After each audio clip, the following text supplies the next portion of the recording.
Hello, everyone. How are we doing? It's the last talk. That's the good news here. How many of you recognize that song, by the way? Anybody? Yes, we got one Stranger Things fan in this audience. For the room, basically, this song went super viral because of a Netflix show called Stranger Things. And I'm going to spend a second or two here. The reason it became so viral, it was about a group of kids, basically, in this town where strange things were happening, right? They couldn't figure it out. But the kids got together, and they looked for clues, and they were trying to figure out why things were changing, why people went missing. And the funny thing about the show is that the adults, the parents of these kids, the parents' friends, had no clue any of these things were happening, right? And the parallel I want to draw here is that today, in this room, we are the kids. We're going to be looking at clues, and we're going to be demystifying AI search. And the adults, the ones that were clueless, they're your competitors. They are probably going to catch on to this stuff 8 to 10 months from now. So, folks, that's your window of opportunity. Ladies and gentlemen, my name is Vijay Jacob. I'm the co-founder of AEO Engine. AEO stands for Answer Engine Optimization. You probably heard the word before. It's kind of the next step to SEO. Encompasses things like GEO, Generative Engine Optimization. And over the next 30 minutes, I'm going to show you how to sell products in an AI world and win AI search.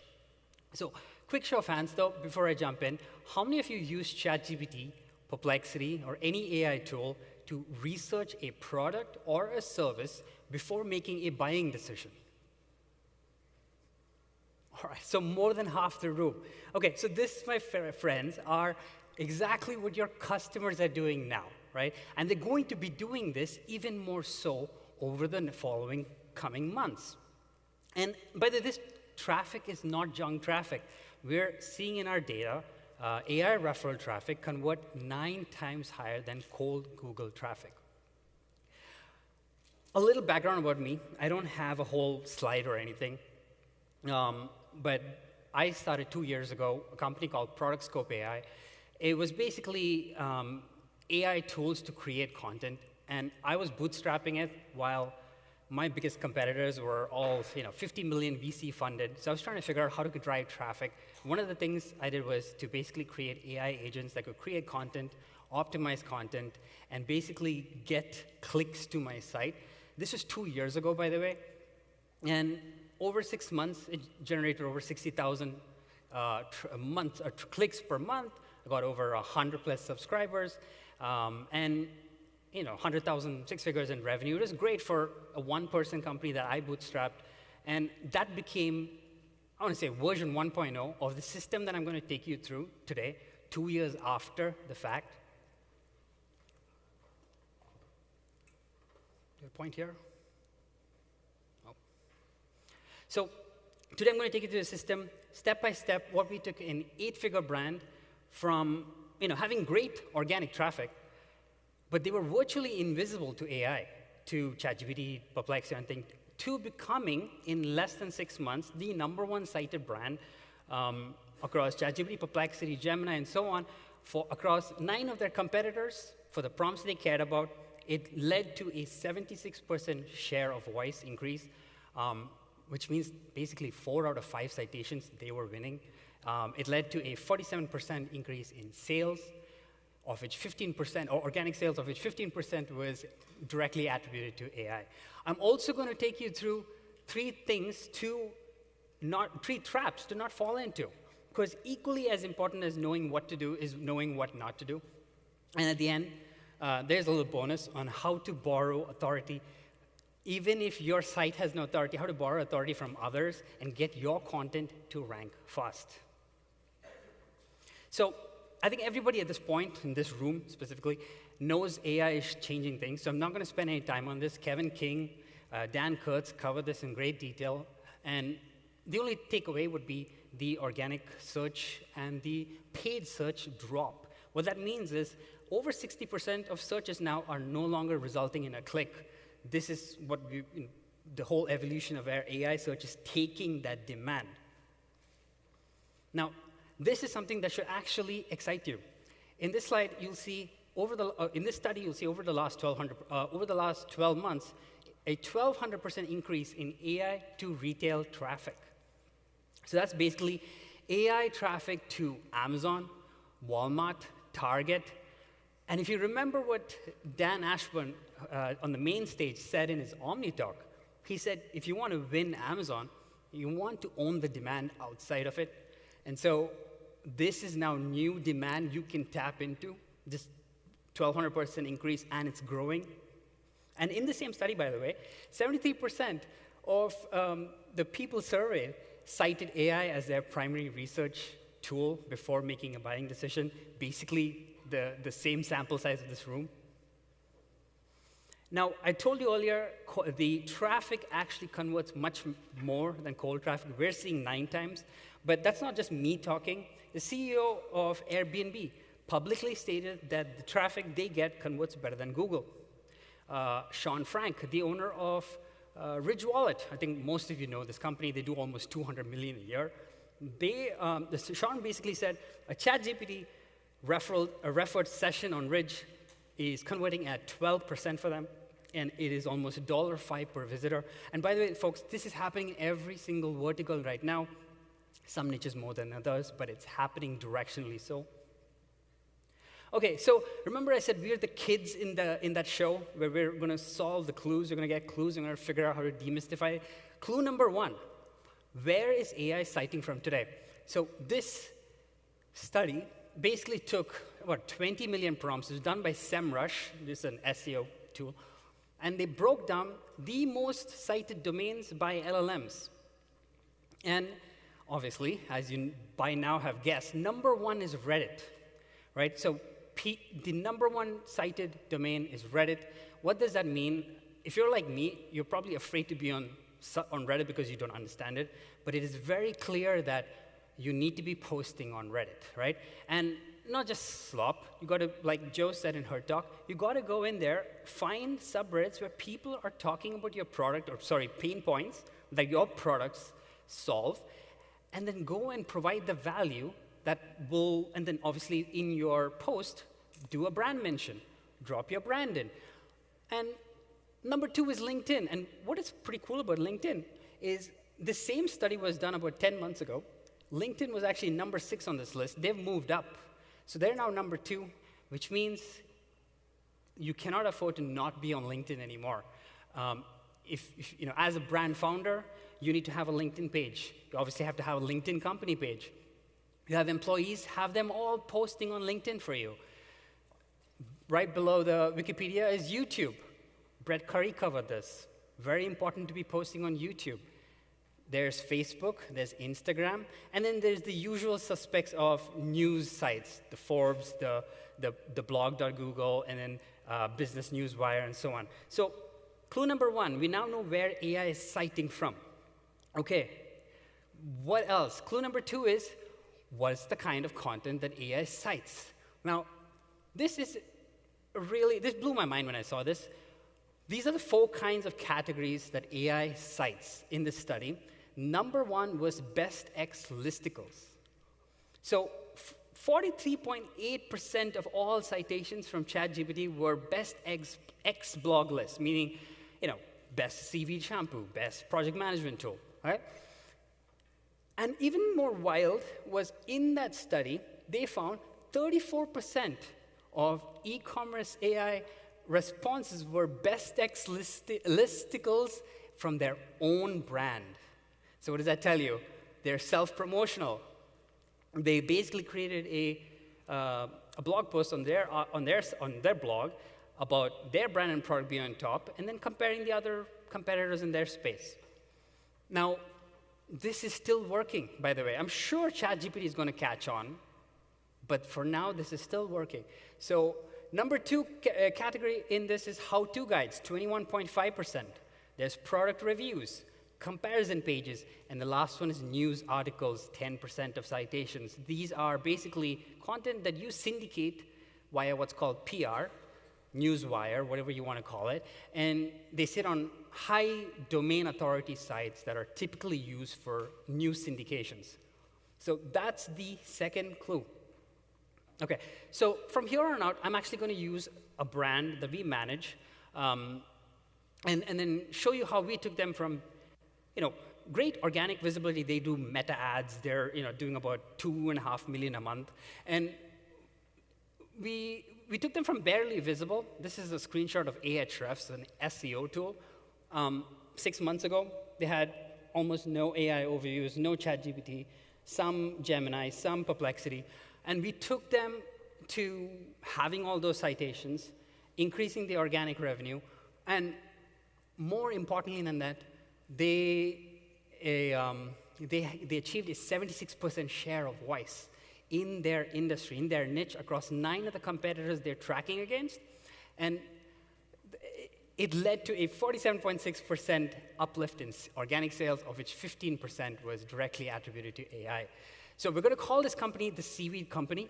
It's a real company. We manage real data. I've masked the name for their privacy. Their hero product is the seaweed shampoo. Okay, so before I jump into the actual system, like I told you earlier, I'm going to cover 3 traps to not fall into. Trap number 1. While, like how Kevin King said, and this is very true, by the way, it is blue ocean next 8 to 10 months, right? It's kind of not the wild, wild west, but it is blue ocean. So if you really hammer this stuff now, you'll have a real edge in your industry. However, don't fall into using the 2010 SEO playbook just because it's 2010 AEO, right? What happened in 2010 on SEO? You could create a 5,000, 10,000, 12,000 word article, stuff every single keyword possible. You could buy cheap backlinks at pennies on the dollar. You could do Telegram shady dealings, and you could get anything ranked on page 1. Absolutely possible. Now that won't work, and in fact, you might get your site penalized. So stay away from that. Trap number 2, technical tricks with zero substance. So this industry has there's a lot of talk about how you need to have markup schema. It's basically structured code that sits on the back end of your site. In order to get citations, you need to have an llm.txt page on your website in order to get citations. The data we have is a little bit more nuanced on this, and basically, all the sites we've seen, the reason they actually got the citations in the first place was not because of the markup schema, was not because of the llm.txt. It was because they had good content, and it's because they build authority, and it's because they created what's called consensus. And don't get me wrong, these are nice to have. You want to add them in, but this is not the magic bullet. Okay? So trap number 3 is generic AI slop.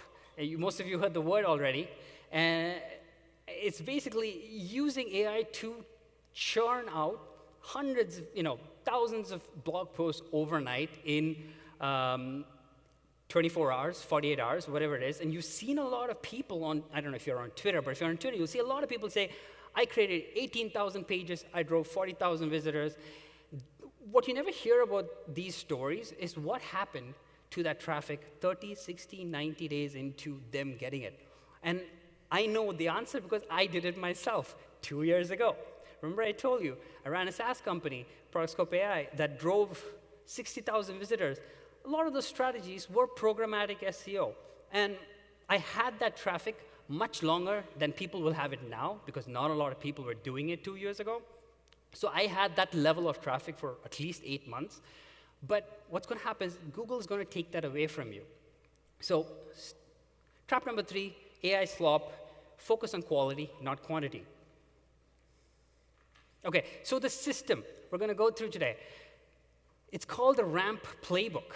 And this is it. It's basically R for research. You're going to research the exact topics you're going to be creating content for. A, to answer it with authority. M, to multiply those answers into multiple different formats. And then P, to publish it everywhere. So you get a simple plan, but we're going to take each step. We'll show you how to do it. We'll use the Seaweed Company as an example. Okay, so step one of research. This is probably the most important aspect of the entire playbook, because if you get this step wrong, the rest is not going to be as effective. There is a prompt in here. When you get the deck, you can download it. But basically, you use this prompt. You're going to take your website URL. You're going to go to Gemini, is what I prefer and recommend. And we're going to put that in there, and it's going to come back with something called an AI knowledge graph. So what is the AI knowledge graph? It is essentially a cheat sheet for the LLM that says, here's who we are, here's what we sell, and here's why it matters, and here's how to recommend us. And so you'll see in this example, for the CV company with the AI knowledge graph, there is an entity overview, when they were founded, what is the category, their core products, we just focused on one, the CV shampoo, notable achievements, and instructions for AI assistance. So this becomes the AI knowledge graph. Why is this important? Because in step number 2, we're going to use this to figure out what topics to create content for. We're not going to go blind in this strategy, right? So we got an AI knowledge graph. And the pro tip here, by the way, you can take this AI knowledge graph and you can put it on your site as an llm.txt page. Remember trap number 2, don't fall for the technical tricks without zero substance? Well, this will double up as your llm.txt, but we're not doing it just for that. We're going to be doing it for this. Step number 2 of research is we're going to turn your AI knowledge graph into a content plan. But we're not going to do any content plan. We're going to build it based on the specific prompt here. So you can screenshot this, by the way. And I would use Claude, Opus, their best creative model, to do this. And essentially what we're doing here is we're plugging the AI knowledge graph from the previous slide with these 4 categories. You're asking the AI to say, give me at least a minimum of 10 topics across every single one of these categories: comparison, best of roundups, worth it guides, use case guides. You remember clue number 2. What are the types of content AI cites? These are the types of content. So we are creating these formats. We're going to ask the AI, using our knowledge graph, figure out what topics we need to talk about. And it's going to prioritize it: high, medium, low, because you're going to have maybe hundreds of products. You might want to focus. And once you run this too, it's basically going to look something like this, right? So for the seaweed company, we ended up getting comparison, a high priority topic of seaweed shampoo versus biotin shampoo, which is better for a hair thinning and fallout. Or a best of roundup, high priority, which is best natural shampoos for thinning hair in 2026. You can see where this is going. You're getting the exact topics that you want to create articles on. Worth it guides, use case guides, right? Each of these topics are already what AI is answering. The question is there an article that you provided that can be pulled in their citation? Okay, so we did the research. Step number 2 is we got to create the content for it. This is the answer phase. In the answer phase, there's 2 ways to do this. First, you have a framework. We call it the site framework. Site framework, basically C for clear. You start with a clear answer up front. So you had your topics from the previous page. Now you need a clear answer, typically about 60 words long. And you're going to start with that.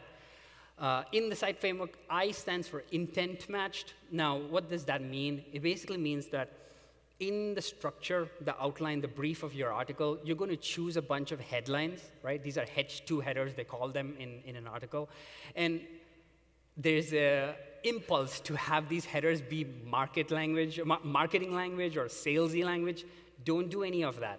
We're going to use intent. And how do you do intent? You're going to figure out what are the types of questions, what are the types of phrases people are using around the topic you're making the content on. And there's ways to do that. You can use something called People Also Ask. This is a Google category. You can use Answer the Public. This is free. And once you figure out the headlines, the next step of the framework is trusted. Any piece of data that you put on your article, you need to cite where it came from. The LLM is not going to believe you just because you say that your brand is X times better than another brand, right? So cite a study. It could be a dermatology study, whatever. And then you'd want to include data. You'd want to do what's called author bios. By the way, in the Google world, in the Google SEO world, they call this EEAT, experience, expertise, authority, and trust. This is basically the AEO version of it, the trust. But you need all of that because you need to actually rank on Google first before you get picked up by the AI. So I would expand on trusted to be not only the actual citation, but also you have an author bio. You got an author page that you link to. It tells the AI why you wrote it, why it matters, and what your expertise is. Exclusive is the last part of the framework. This is where you include original research. Remember the thing about the AI slop. The reason it's AI slop is because it's literally what everyone has done. It's just vomiting the same thing in their training knowledge. So how can you make your answer better? Well, you need to include original research. You need to include things like case studies, novel angles that an AI has never gotten anywhere else, tables, rich structures. So on the right is a anatomy of what we see as the perfectly AEO optimized article, right? I'm not going to go through all this, but basically at a high level, you have your optimized title. These are topics that we got from the research phase. Under that, you're going to have a featured snippet, about 60 words or so, direct, clear answer to the topic. Below that, you got a key takeaway summary, and then a table of contents, and that basically is, after that is the structure of your content. You've got H2 headers. You can put in tables, rich tables, pros and cons, images, right, rich images. You can put in video embeds from YouTube if you have a YouTube video channel. And at the end, you see there's a little author bio with all your social media links linked out and a clear call to action. So this is what we believe to be a perfectly AEO optimized based on all the data we've collected over the last year. So what does that look like in practice? For the article we're doing for the seaweed company, the seaweed shampoo versus biotin shampoo, the clear would be a direct answer like seaweed shampoo outperforms biotin for mineral deficient hair thinning. Biotin works better for breakage from protein deficiency. Here's how to tell which you have. Intent match, what are the questions people are asking? Which works faster? Which has fewer side effects? Which is better for fine hair versus thick hair? Well, guess what? These are the headers now in your article. Trusted. This brand had a dermatology study that they could link out to that showed that there was a 90-day user trial that had an almost 90% reduced fallout. Perfect. They can link to that study. Exclusive.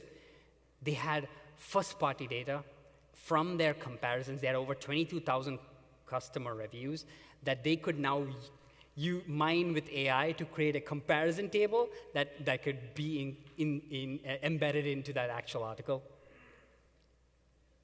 Okay, so we did the answer, and typically what happens is at the end of this, the brand's like, okay, I'm done, I got my article, I'm good. But no, we don't stop there. What we're going to do next is multiply. We're going to turn one content, your article, into 5, even 6 different formats. The main formats are going to be video. I think you heard how important video is. You're going to convert your article into a video. You could use AI for this. Now it's super. You could use HeyGen, create an avatar, talk through your article, and you could do 30 seconds, 60 seconds, 30 minutes long YouTube video. You can cut that into reels for Instagram, for TikTok. Go on social media with like a thought leadership style post for LinkedIn. More snappy response for Twitter. And basically, as you go through this, you can create infographics for Pinterest, infographics for SlideShare, and you can see how you're converting multiple different formats and you're going into all these different surfaces. Then there's news sites. Remember I said 10% of citations are coming from content that's on news sites. You want your content sitting on these news sites. You want to do things like PR. Absolutely crucial. That actually has not changed, even with the AEO angle. Still very important. So you're going to get on Associated Press, Google News, USA Today, Benzinga, and then 400 different other sites. this is something that people have access to. I would do PR. And then the cool new thing that we're now experimenting with is audio podcasts. So I'll go into a whole slide of how you can create your own podcast today for 1/100th the budget of a traditional studio. We created our own in 3 weeks, used the same strategies in here to get it on Gemini, Google, Perplexity, Grok as the best AEO podcast. We're still working on ChatGPT. That has us at number 3, but we'll get there. Okay, so if you take the one article, and what does it look like? Well, we could have taken it, we can make a YouTube video. I tested seaweed shampoo versus biotin shampoo in 90 days. Here's what happened. LinkedIn article, thought leadership. Why we're seeing a shift from biotin to marine-based ingredients in hair care. This is such a LinkedIn article, by the way. It's all industry trend stuff. If you're thinking like, I sell physical products, like what is the LinkedIn spin to this? That's the way you would spin it. Image carousels. This is more like A and B, this compared to this. So it could be a 5-slide carousel of seaweed versus biotin, the hair thinning showdown. And I told you about Reddit and Quora.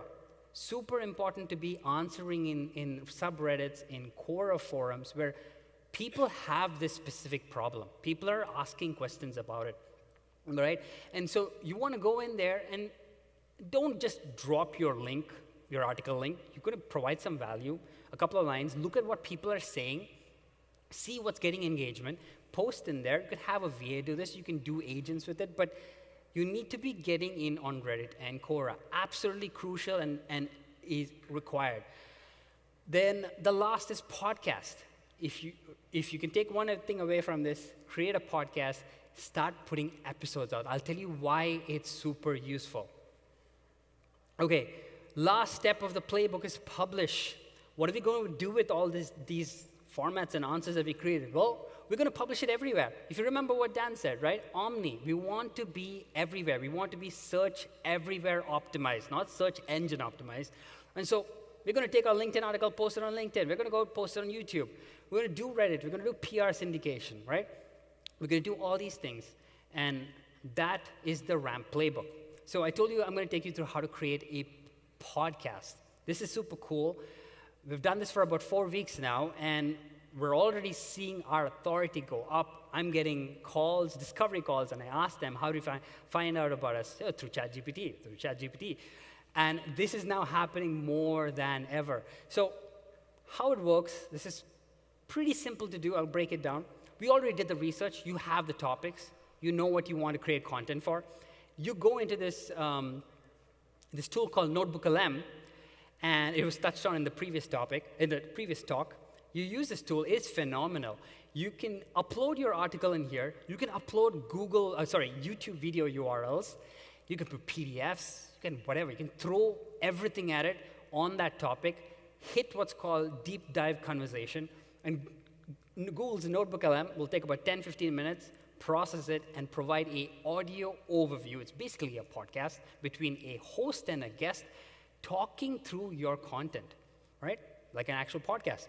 Now, you can go to the site called transistor.fm. This is a podcast hosting site that we use. There's many, by the way. Don't have to use this. You can research and, there's Buzzsprout. You can do your shopping. But this is what we like because we use their API, because I have this whole process automated end to end. So we use transistor.fm. And this itself is a high domain authority site. So even just doing this and stopping here is fantastic because you got your podcast on a high domain authority site. But when you upload your podcast here, you'll create a name for the podcast, some sort of context. You're going to upload your MP3. You're going to create an image artwork for the show. Right? Use Nano Banana Pro, whatever makes sense. And once you upload it, it's going to give you what's called a RSS feed. This RSS feed is super important because what you want to do really is take that and syndicate it to all the podcast listening platforms like Spotify, Amazon Music, YouTube, and I'm missing something else, Apple Podcasts. So this is a one-time setup. You just have to do this once and you're good. You go to each of these platforms, you go to Spotify with the Spotify podcast, you're going to log in with your Spotify credentials, connect the RSS feed, and that's it. Now it's synced 2 ways. It's every time a new podcast goes into transistor.fm, it's going to go automatically to Spotify. You repeat it for Apple Podcasts. You're going to log in with your Apple ID. Same thing, connect the RSS feed. It's going to sync, and now you have your podcast on Apple. You do the same for YouTube, do the same for Amazon. And all of a sudden, now your podcast that you created in 15 minutes on Google Notebook LM is now syndicated across all these platforms, yeah? Obviously, everything you do, you want to track. So you're going to baseline what citations you have now, and you're going to track it over time. But this, my friends, is the setup to create a podcast. Now, you want to have some taste in your podcast, you want to bring some character to it, you can do that in Google Notebook LM. You can say what the characters are. Are they quirky? Are they stern?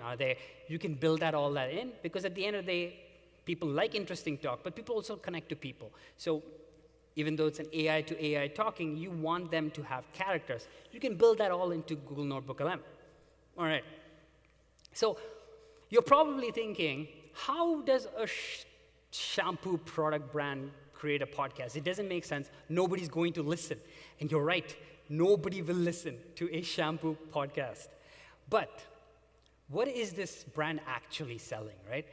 If you think through it, they're actually selling clean ingredients, natural products. And so if you do some brainstorming, you're like, okay, what if they call their podcast From the Root? And they just focused on clean everyday living for hair care, skin care, daily body essentials, all of that. And then in every episode that they create, there is a plug, right? They can do a mid-roll ad. It's called a mid-roll ad, where you can use 11 Labs, do a 30-second clip, plugging your product or your brand, and you can insert it with any audio editing tool into your podcast. Each of these episodes, by the way, with Google Notebook LM is about 8 to 10 minutes long, so that's usually the length. So about 4 minutes in, you can insert your mid-roll ad. So if you listen to our podcast, you'll see what we did. And the other ways to do it, if you didn't want to do a mid-roll ad, is naturally talk about your product in conversation in the transcript itself. So these are the ways to bring interesting topics to people while also, giving the call to action, doing the mid-roll ad, all of that stuff. You can get fancy by adding intro music and outro music, which is what we did. We used 11 Labs music to create a 6-second intro music and a 6-second outro music, which is pretty cool. And every podcast you make, you have someone just add it in the front, add at the end, add the mid-roll, add in the middle. You got your podcast episode. Send the VA those steps, and they're doing this for you every single day. Okay, so what happens when you run the ramp playbook on a brand for about 6 months? Well, this one, like I said, they became number 1 in their category. Across 9 different competitors that tracking, they had a 79% visibility for the prompts that they care about. Share of voice, this is what it's called. That means 4 out of 5 AI responses mentioned their brand. 984 plus mentions, but these screenshots are from our app, AEO Engine app. So it might not be familiar to you, but these are just the screenshots of our app. 984 mentions. Revenue, they had an uplift of 46.7% in the last 90 days, and of which 15% was attributed to AI search. Like I said earlier, by the way, we're doing the podcast stuff. We're actually doing this stuff, right? And this launched just about 4 weeks ago. In 2 weeks, I implemented all the things I showed you. I created a best of list on our own blog called the Best AEO Podcast for 2026. You see what I did there? Posted it on our blog. Then I went and created a PR syndication that disseminated how we launched the Best AEO Podcast. This is what we're talking about. This is the podcast cadence. And we disseminated via PR to 400 plus news articles. Then we linked it to our own website, creating a page /podcast. And we embedded the latest episode into it. And we linked it everywhere. And just by doing these things. I forgot. We posted on LinkedIn. Obviously, this is also a post on this is my post on LinkedIn. But we posted on LinkedIn before launching, while launching. We did Instagram posts. We didn't do YouTube. There's a few other things we didn't do. We didn't do YouTube. We didn't do Reddit. We're going to get there. But this is just all in 4 weeks. In 2 weeks, we got picked up as best AEO podcast on Google. We're basically all these links on the right, the #1 pick on the top. And the crazy part about all this is there are 8 podcasts in this space. 4 of them are over a year old. They've been publishing for a long time.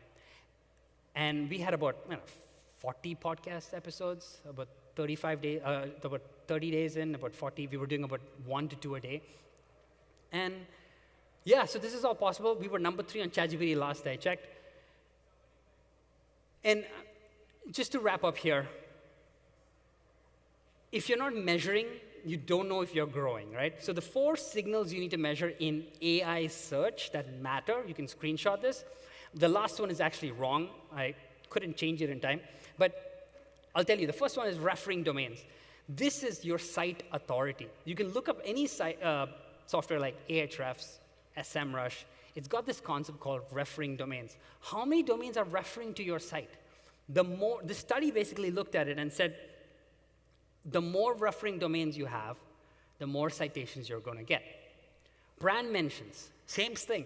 The study found that if a brand is getting mentions on Reddit and Quora, they are 4x more likely to get cited than a brand who has no brand mentions on Quora and Reddit. Content freshness, this is a big signal, and this is why we want to keep optimizing our content. In 90 days, we noticed that there is a drop-off in citations. So when you create your content, create what's called a quarterly refresh plan, right? Update your content at least every 90 days, and you'll make sure it fits within this specific signal. And the last one was actually not natural language. It's tracking your citations. So when you build your topics, essentially during that point, you're baselining the list of prompts that you care about, right? Best X for Y, whatever it is for your product, right? You're coming up with a list of prompts. You're going to track it in any AI visibility tracker. Now there's so many. We have our own tool. There's tons of tools out there that do AI visibility. Track it. Keep seeing how it's growing over time. And that becomes your 4th measure. This is your 90-day plan, guys. You can do this in 2 weeks if you really compress it down.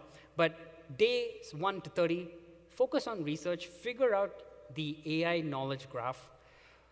Very important, right? Figure out the content plan based on that AI knowledge graph. Map the site framework to all the pieces of content that you created. Baseline the 15, 20, 30, 50, whatever number of prompts you want that you want to win the answer for your brand. Days 31 to 60, you're going to create answers for them. You'll start with the long-form article, 1,500 words to 3,000 words. I wouldn't go more than that. Use the format of the best AEO format anatomy I had in the previous slide. Do all the SEO stuff like internal linking. You want to link from one page that's related to another page that's related. And days 61 to 90, multiply that content across 5, even 6 formats if you can do the whole podcast thing. And then start what's called Reddit and Quora seeding. This is basically you're going to the domains that ChatGPT and Perplexity are already citing from, and then answering questions that your brand has authority in. And then, super important, you want to build what's called backlinks. Backlinks are a very old SEO term. Everybody knows this in the SEO world. This is how you build site authority, right? You can buy backlinks. You can barter backlinks. There's many ways to do it. We have an agency. We include all of this. And you want to focus on 3 to 10 quality backlinks per month. And you want to do the podcast syndication. Why is the podcast thing so important? Why do I keep mentioning that? I want to spend a few seconds on it. Podcast is one of those things where when you create an episode, it's got something called a transcript. And this transcript it's a long piece of text that's sitting on high domain authority sites, Spotify, Amazon, YouTube. And what's cool about this is this text gets indexed by the LLMs. You're essentially training all the future LLM models, because you remember, their cutoff keeps going up and up. Every time a new model comes, they're training on newer data. You're giving them that data by being on these platforms, right? And so do the backlinks, do the podcast, track your 4 signals, and the bonus hack. So this bonus hack basically is super cool and simple. You can take a photo of it, but you're going to remember the whole best X of Y listicle we talked about that's getting 43.8% citations? What you can do with that stuff is, even if your site doesn't have enough authority to rank on its own, you can take that content, you can go to Claude, or just Claude.ai, and say, give me 5 variations of this listicle, right? Just 5 variations, but keep my brand and my product as number 1. That's important, because it might switch you down because it doesn't know your brand. And then you go to what's called Claude Artifacts, and you create an artifact and upload it. Then you're going to review, and then you're going to do the same thing for other services like Grok. They have a public chat. ChatGPT has a public chat. Medium, I don't know if you guys have heard of Medium. Same thing. You can upload that piece of content to Medium. All of these are high domain authority sites. Review, publish it. You can force index it. You can put them in those links into Google Search Console and index it. And these sites, by the way, in 24 to 48 hours, I have seen them get indexed and start showing up on page 1 of Google. So this is how you can borrow authority, even if your site doesn't have it. All right, guys, that's it from me. I hope you enjoyed it. You can connect with me on LinkedIn. I try to be as active because remember, number 2, cited domain. So connect with me, and if you have any questions about AEO, we can help. Cheers. Good work.